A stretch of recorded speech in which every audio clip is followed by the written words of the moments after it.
There we go. So give it a half a second just to make sure it's recording, which is always fun for everybody watching because every time I'm like, hang on a minute, let's just make sure. Hi guys, welcome back to Views with Verse, which is on my channel. I am Joey Morris, and each week, roughly, we talk to somebody about their views about the universe and everything in between. So today I've got Mr. J.S Garrett with me.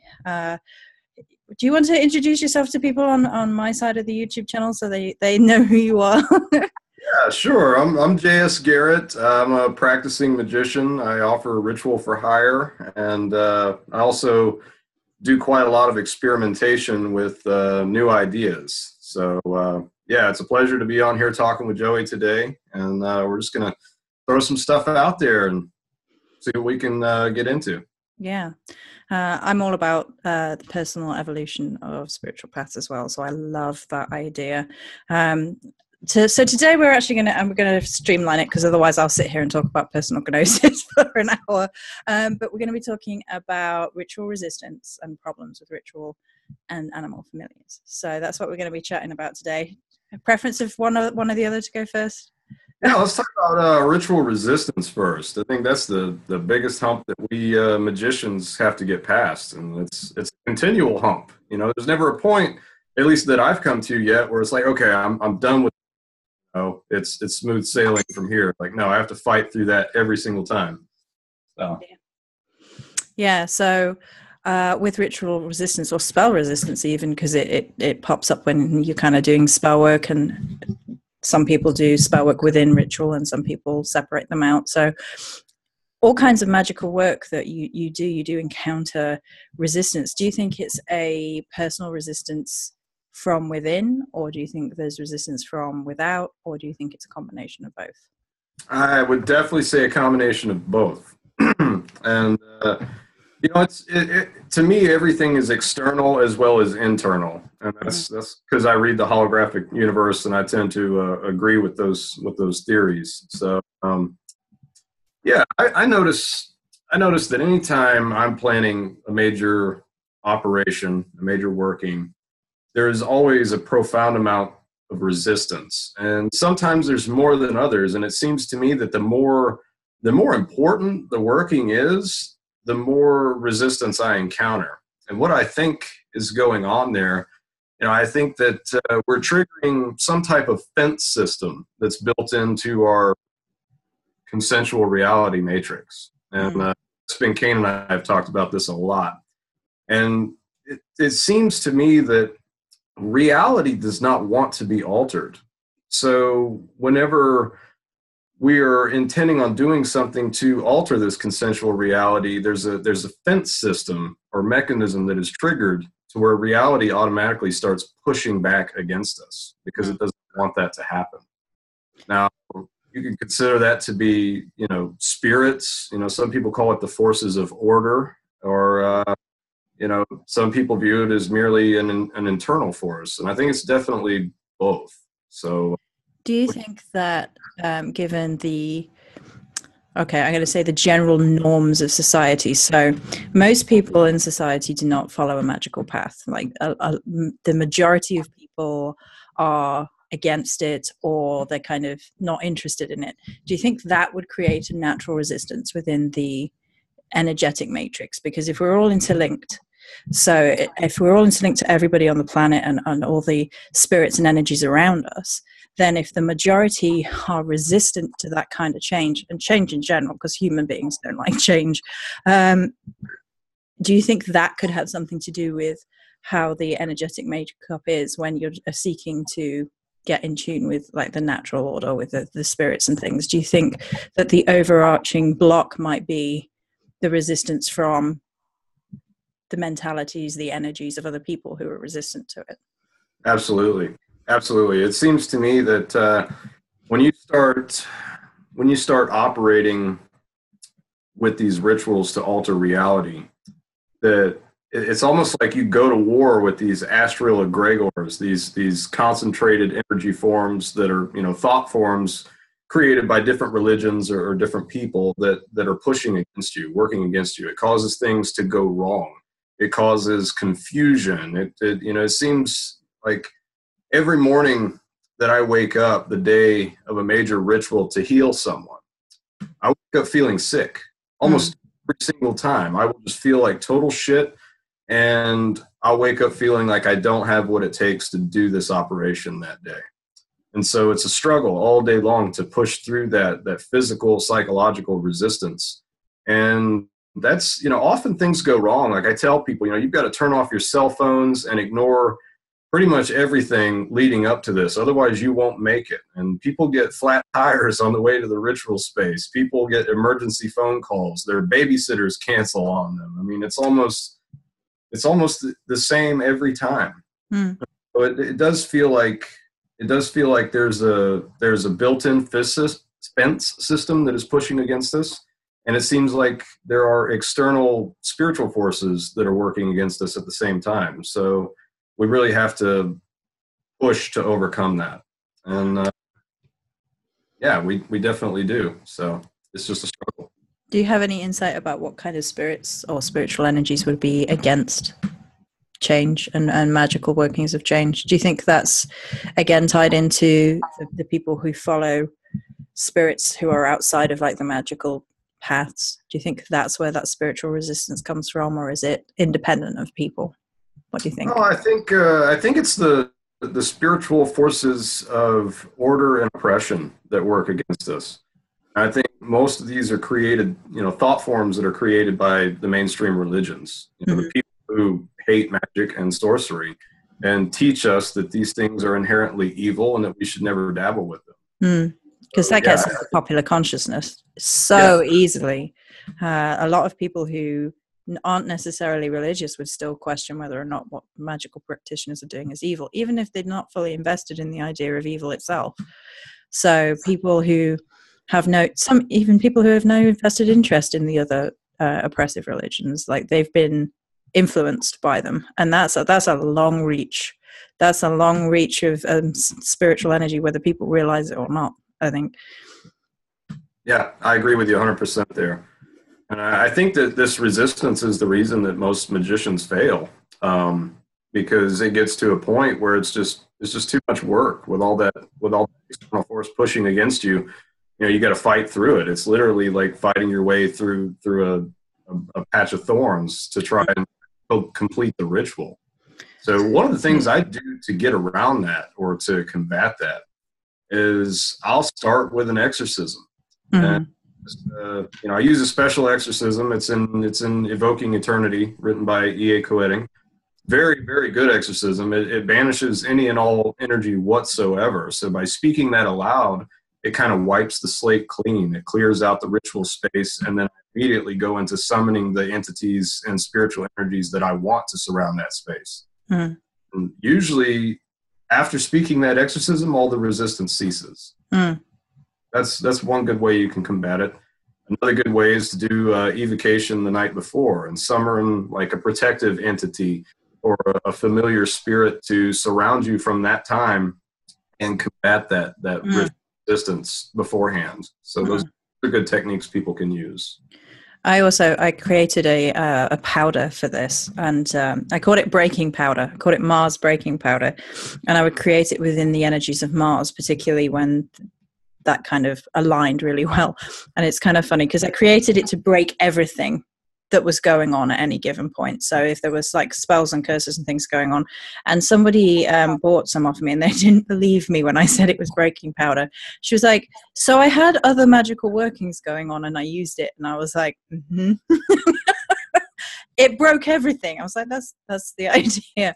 So you can basically utilize powers and powders and herbs and things and call on the spirits of the plants or call on spirits that you help work with when you're working in a kind of herbal context, depending on what spirits you prefer to work with. And that's another way you can do it. That's something that I've done in the past. But I think, it's a good practice to be in anyway, to make sure you full on clean out what's going on around you, particularly if, like, JS has also already mentioned healing work. And there's often, I'm not going to say it's always the case, but I'm going to say it's often that if you're having spiritual ailments, it's that somebody somewhere is screwing with you. There's something going on that is affecting your ability to find equilibrium on a spiritual plane, on a physical plane. They're usually interconnected. There's no separation most of the time. So I think it's a good practice anyway, just to make sure that you're clearing out and then setting up your boundaries before you're even starting. And it's interesting what you said about thorns, because to me, from a Celtic perspective, it goes into the folklore that the other world is protected by thorns. And you have to pass through thorns and sacrifice a little blood and pass through thorns to get to the realm of the spirits, to the realm of the gods. So it's interesting that you said that, because that kind of like take that into context for me. I was like, oh, like, because then you can see that from like a journeying perspective as well. It's not just ritual, it's also when you're journeying and you have to push past the obstructions. And there might be an element of, do you really want this? Well, prove that you really want this and push past this boundary, push past these thorns, push past this difficulty to prove that you should be here, that you should be doing this, that you're committed to doing this, and then you can follow through with your magic. So it may be that there's an element of that in the universe as well. Like, are you really bringing yourself to this ritual? Do you really want to be doing this? Are you committed to it? Absolutely. And that's where the internal resistance comes in, I think. And, because it's like, for instance, baneful magic. That's not something I really enjoy practicing. It's something that's done out of complete necessity. And I've noticed, especially in my early workings, when it came to something like that, that there was a part of me internally that just did not want to be doing this. And that seemed to give me quite a bit of resistance, which also reflected externally. And so that's one example of where I've dealt with a lot of internal resistance. And sorry, go ahead. No, I was just going to follow through, because generally speaking, I felt the same way. And then I got to a point where I was like, after a certain point, to me, it became necessary. It became, I need to start defending myself more aggressively, because if I don't, I'm just going to be under complete bombardment from unfortunate individuals that do not stop. And so for me, that's when the internal resistance ticks over. It's like, where is the boundary line between this doesn't really merit that versus, yeah, we've passed over into you're being abusive towards the individual now, and we need to step up and reflect back. Because I think a lot of people hear the word curse and they're like, immediately they get all of that resistance, and they get that resistance from things that we've been talking about already, because the word curse and the idea of cursing is so lodged into folklore, into history, and even into common thought processes as being inherently negative, inherently evil, even from like a movie perspective, which most people have, come into contact with, at least that they know what a curse is from like the Hollywood stage, and they're like, oh yeah, that's evil. Well, not necessarily. Yeah. What if somebody curses their abuser? What if somebody curses a rapist that got away with it and they're going out to hurt more people? And what if they're binding people to their own actions? Does that make the person binding evil, or does it make the person held accountable? It's a very gray area for me, and I think that there's a lot of discussion around that, which we probably haven't got time for because we haven't touched animals yet. But that to me is interesting, because that ties into the idea of this resistance that we have, and we kind of get conditioned by the world around us. Like, this is an inherently evil kind of magic. And it's like, well, you can make ethical arguments for all magic. You can make look at love spells. You can make ethical arguments all the way through love spells. Like, at what point does it become ethical? And most people are like, well, when it affects someone against their will. And it's like, well, yeah, aren't all love spells technically affecting somebody before they know who you are, or without their knowledge, which is technically against their will? Yeah, I mean, it all comes down to an individual basis, and it all comes down to how you use it. And that's a love spell can easily be weaponized to combat your enemies, or it can be used to revive a dead marriage, and create happiness between a couple who genuinely wants to stay together. So, I mean, it's all how you use it. And I look at magic as self-defense, I think a lot of people, they'll get their hands on a curse or something like that, and then they're looking for an excuse to use that. If they don't have an enemy, then they'll create one on Facebook or something. Yeah. Give them a reason to use that. But when you consider, when you like talking about going after like a rapist or a pedophile, someone who's trying to destroy you, I mean, then it becomes self-defense. Then it becomes justified, and it's all a case-by-case basis and how you use it. And I think that's where we really need some wisdom, as practitioners. We can't just have power. We got to have the wisdom to use that correctly.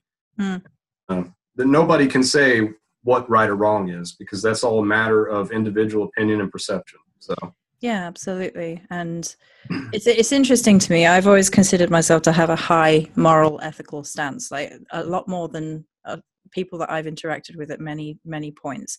And you really have to have pushed me over an edge to be on the receiving end of baneful magic. Like it's not something that I'm like, right, you've irritated me for this first time, let's pull out all the curse materials. It's like, no, there should be a gravity to it otherwise. And it kind of is respecting the magic and the energy and the spirits that you're working with anyway, because you're not going to them because somebody called you a bad name one day, because you respect them more than that. You respect the entities that you're working with more than that.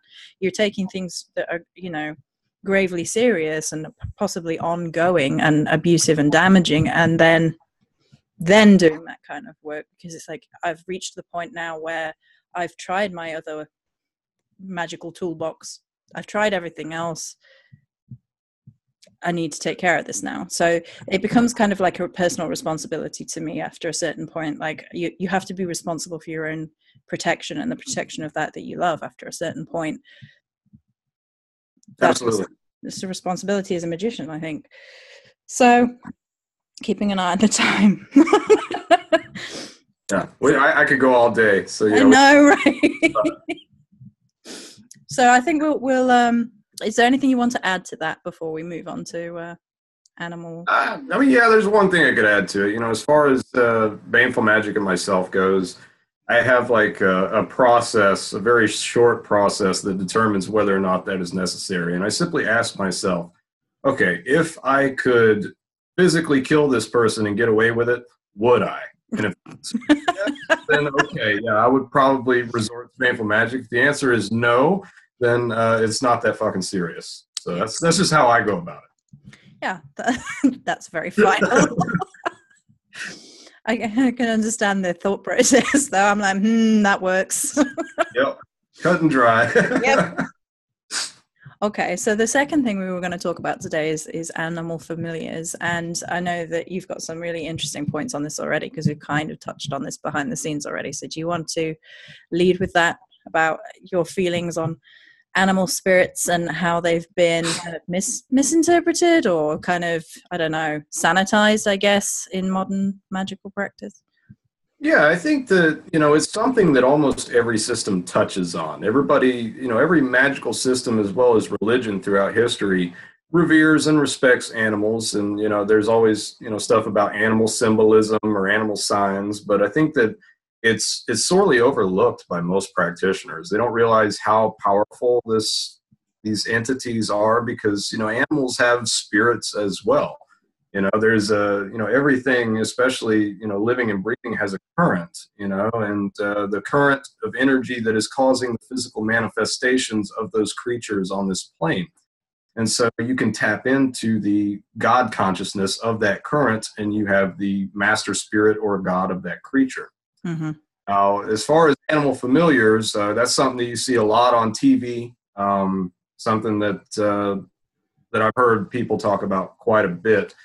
And I don't think they quite get the concept of that. They'll, go buy a cat or a snake or something like that and say, oh, well, this is my familiar, and that's about all it adds up to for most practitioners. So I've noticed that animals seem to be much easier to possess by spiritual entities than humans are. So a lot of times the spirits that I'm working with seem to possess wild animals in order to interact with me on the physical plane, to show me things, or I've had them. I believe they've saved my ass multiple times. I left work one day early, which is something I normally don't do, and a red bird flew across the road about 50 feet in front of me, and then took a sharp right turn and went right into my windshield. I stop, I get out, and I pick up this bird. It's still shaking, and it dies in my hands. And I'm like, that was totally deliberate and unnecessary. Why would this thing do that? I sense like it saved me from something, So I sat there with it for a few minutes, and then I was back on my way. And so I get about 2 miles up the road, and there's a 6-car pileup, and the first ambulance was, just starting to arrive on the scene, and some people died in that accident. And I'm like, well, goddamn, that's right about where I would have been driving at that time if I hadn't hit that bird. So, I mean, things like that are extremely interesting to me. And so I've actually been doing a path working where I evoke and channel the spirits of these wild creatures and extract information from them just like I would any other entity. And they don't really communicate in words. It's more a visual thought form image followed by a really strong impulse or emotion, which could be called an instinct. And through that method of communication, I'm usually able to determine what it is this spirit or creature is trying to tell me.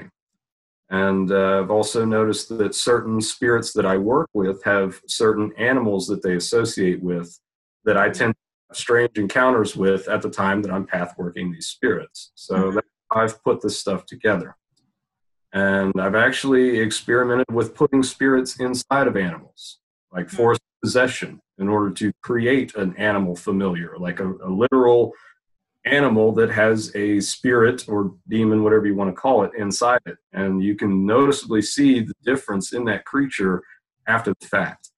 I stumbled on this by accident. This is a really cool story if we got time for it. Yeah, you've got 20 minutes because I'm okay. making sure we had half and half. All right, cool. Well, a really good friend of mine was having a tough time. They were having a lot of close calls. I mean, they got pulled over like 3 or 4 times within a 3-day period. Some crazy guy tried to bash their skull in with a hammer in the middle of Dollar General parking lot. Just random encounters with violence and bad luck, all compiled into this 2-week period, and they were freaking out. It was just too many things went wrong for it to not be something spiritual going on. He calls me up and asks me if I can, help him out, with some protection or something like that. Yeah, sure, So I pick him up, and we're on our way to a mountaintop to do an evocation with Samask. That's the demon of protection that you can find in the book of Azazel, I believe, by E.A. Coetti. Very, very badass spirit, very effective. So on the way to this mountaintop, there's a snapping turtle sitting in the middle of the road, just a little tiny thing, and he's just sitting there looking at us, And so I stop and I get out, and I was just going to pick him up and move him out of the road, but when I picked him up, he smiled at me just right. So I'm sitting with you. Like, okay, cool. So I put him in the back of the truck, and I suspected that, he might be utilized in the ritual somehow, which it was right. So, a turtle just really seemed appropriate. They carry their protection on their back. Yeah.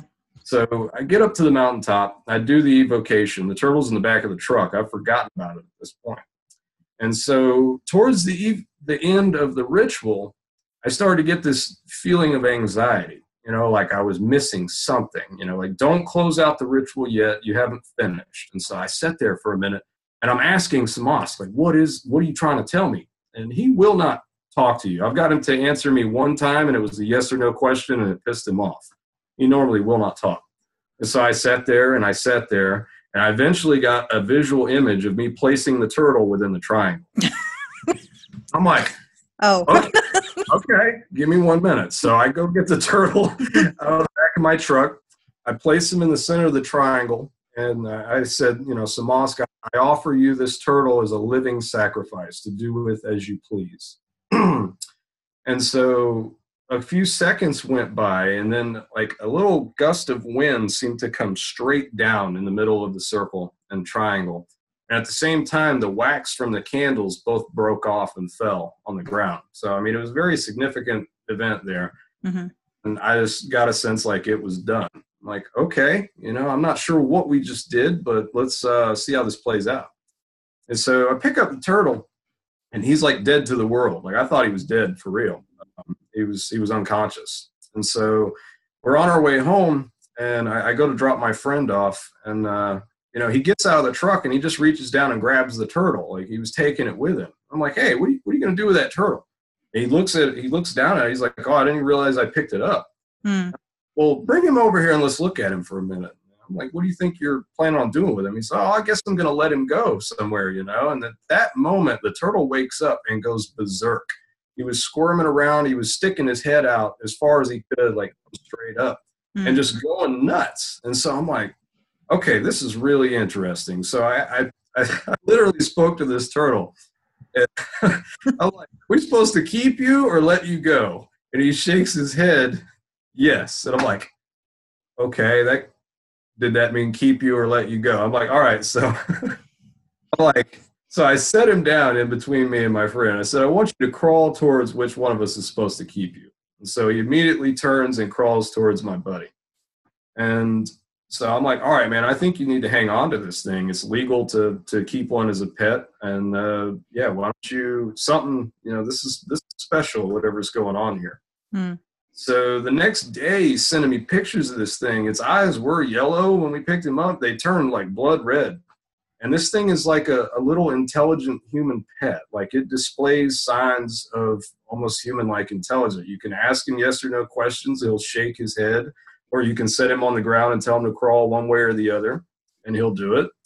And it's really freaking cool. So that's a way that you can literally put a spirit inside of an animal to create a familiar. And I really wanted to share that story. So, yeah, if anybody else tries that, just offering the creature to the spirit as a living sacrifice within the circle, definitely hit me up on Facebook or something and let me know about your experience. This is something that I'm experimenting with hardcore at this point and get success. I mean, I haven't ever experimented that way. I do have a fox skull on my altar, and I have a lifelong connection with fox spirits. And I can tell the story over several years. So there's a story which I don't remember, which is that I was about 2, and my mother couldn't get me to come away from the double doors.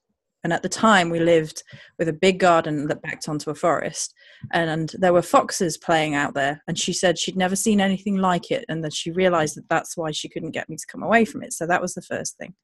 And then later on in life, when I first started really openly chasing my spirituality, so I'd always been kind of a spiritual person. I'd always had certain natural inclinations and things, but when I first started full on chasing it, I went for a walk out in the woods, and me and one other lady were supposed to be going to this known temple site, and we ended up going the complete wrong way.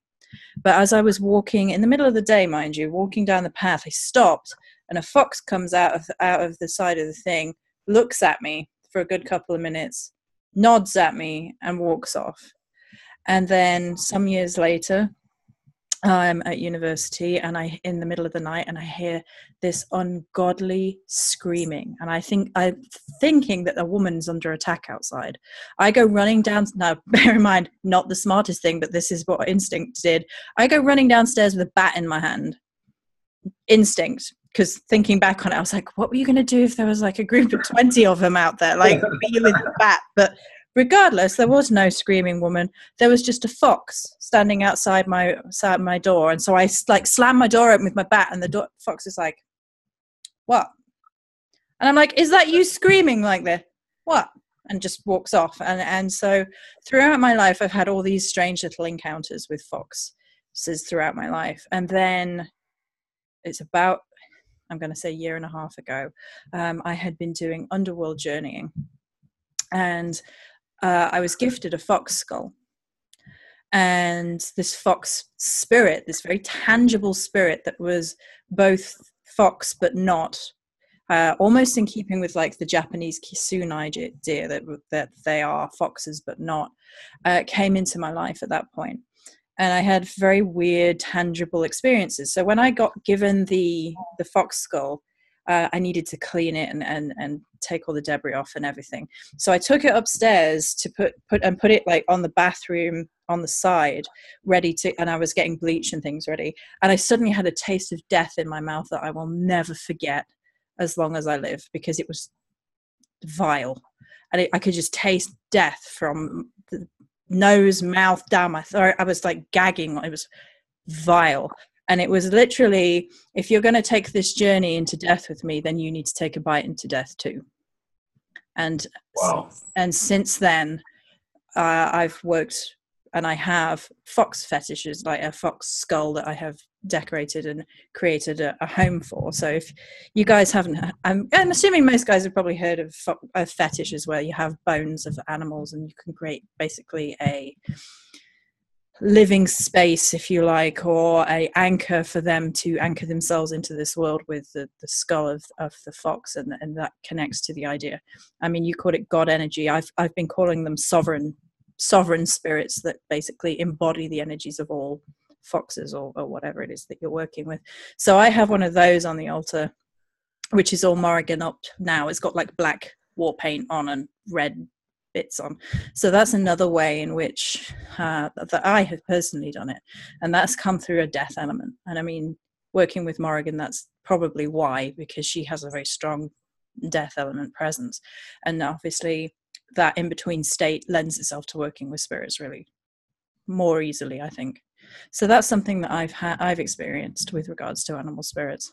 It's not quite the same as familiars, but well, that's very significant. And I had a crazy encounter with a fox a couple of years ago too. It was New Year's Day. Yeah, there's actually a picture of me on my Facebook profile holding this fox. I don't know if you've seen it, but I'll definitely send it to you. But yeah, I mean, it's just on the side of the road in broad daylight. So I pulled over, and the dude just comes right up to me and hops up like a dog would. And so I was petting this wild animal, just thinking, what in the hell is going on? And so I've been doing evocation work and whatnot with the fox spirit as well. And something that I've found when evoking these animal spirits, a lot of times they'll give me ritual instructions, and that is how I can use their body parts in my magical workings. Mm-hmm. When you have a skull or a body part of an animal, that's a very powerful fetish link that you can use to anchor that spirit energy. So yeah, that's something that's really overlooked a lot, and you see it most prevalent in like traditional old world witchcraft. I mean, mm-hmm. There's a lot of animal parts and whatnot in their workings, but they don't really explain it very much. And I think that's really what's going on, is that the energy, the God energy, or whatever you want to call it, of these animals coincides and meshes very well with that working, or with spirits that you're using in that working. Mm. It amplifies it 100 times over. That's really cool, and that's extremely powerful magic. Mm. I love foxes as well. Foxes get this weird bad rep, and everyone's like, "Oh well, that's trickster energy," and I'm like, guys, you know what? They demonize everything. So it goes back to what we were saying earlier with people putting all these like negative labels on things, and that shifting the energies of things. I have never once encountered a fox energy that was malicious. Like never. Like there are other animal energy spirits which have a little bit more of an edge to them, like a little bit more of a teeth to them, and that's expected. Foxes are not. Foxes have never been that. They're playful. They might play. They might play with your expectations a little bit, but in terms of like trickster, in terms of full-on trickster, anyway, of like putting you in dangerous situations and things, I've never found that with fox energy. So I haven't either. It's playful, like you said. It's very playful and happy, and it's also they also seem to have some sexual energy as well. Like it's very seductive and loving. So the negative, stigma around that, I think, is complete bullshit. I did do a lot of work with crow energy as well, with Morrigan. Thinking about it, did I manage to? I may not have brought my animal skull for my crow with me. I think he didn't make it. That's a shame. I've just realized, because when I moved from point A to point B, I was limited on what I could bring with me. And crow energy has a really beautiful, interesting, insightful energy when you're working with crow spirit, like, because crow spirits are said to see time outside of human constructs of time. That's part of their mythologies. They see past, present, and future all at once. So they're not hindered by how human beings are quote unquote forced to interact with the world. And that's really interesting to me as well, because often with crow energy you're actually invited to shapeshift, and that's not so much as like in the movies, like you're turning into a crow or a wolf and your bones are like cracking and things like the movies would suggest, but it's kind of like a meditative experience. It's kind of taking yourself outside of your human experience into something else, and kind of spirit walking or journeying through working with animal spirits. And I think that's a really interesting way to gain insight and perspective with spirits and things too. Yeah, absolutely. I've worked with the spirit of the crow as well. And that was one of the things, what you just touched on, that the spirit told me that I should work with him for was, visions of the past or the future. So you're spot on right there. I've actually got a sigil for that spirit if you want to. Do I have time to show it? Sure. Right, cool. If you don't mind. Yeah, not at all. Yeah, this is a really cool sigil, and it looks familiar. Like when I drew it down, I could have swore I'd seen something like it before, but I haven't. I haven't been able to find anything quite like this. I don't know how well you can see that there. Hang on. Yeah. Hang on. I'm going to grab something. If you want to work with the crow, then by all means, try using this sigil. It works great. I'm going to grab something that the Morrigan showed me. So 1 second. Okay.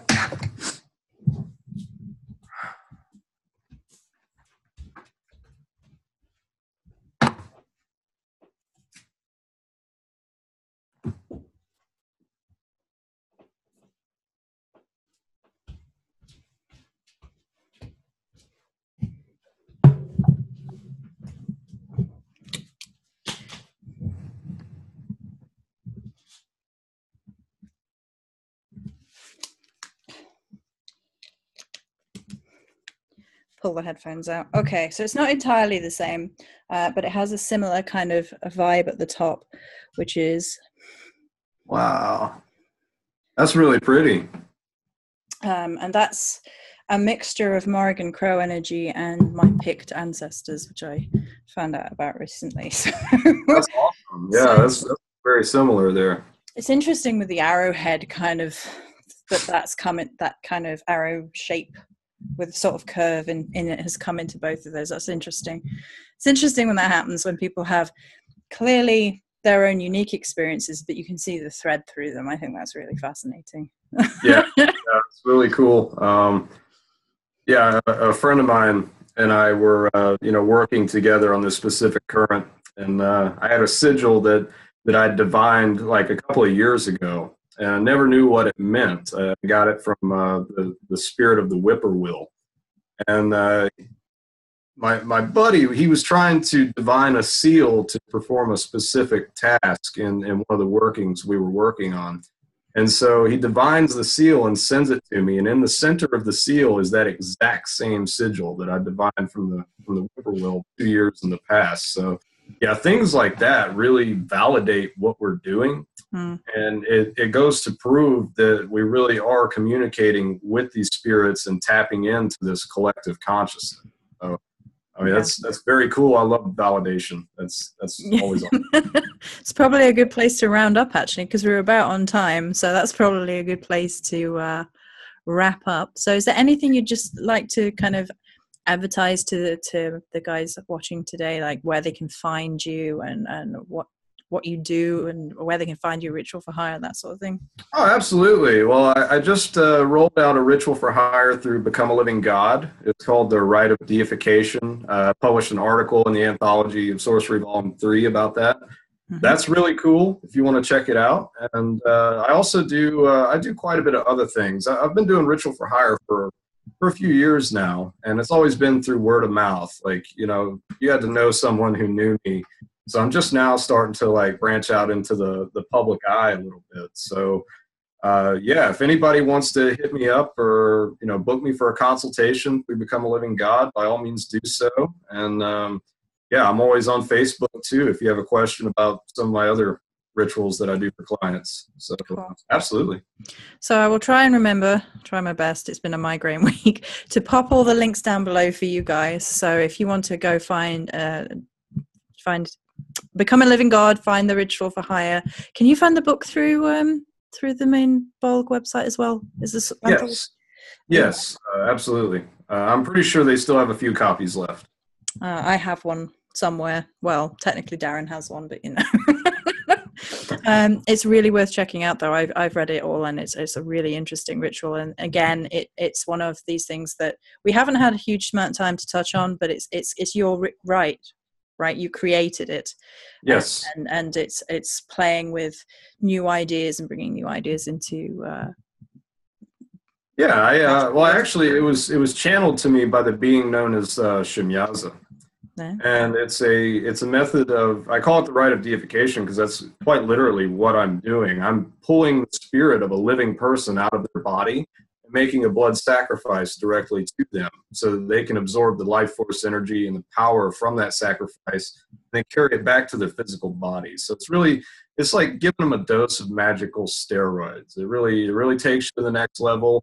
It awakens inherent abilities within people, and it gives them a lot of extra energy and vitality. So it's a really badass ritual. Definitely check it out. Okay, cool. So thank you for joining me today on Views with Verse, and thank you guys for watching after the fact. So this video should be up in an hour or two, so I hope you guys enjoy it. And that's it from me for today, for this week. I'm going to go lie down or something. Thank you for having me. It's been a pleasure, and I look forward to doing this again sometime. It was a blast. Yeah, I'd love that. You're more than welcome back anytime. Right, so I'm going to wrap up now. So thank you very much for joining me, guys, and stay true.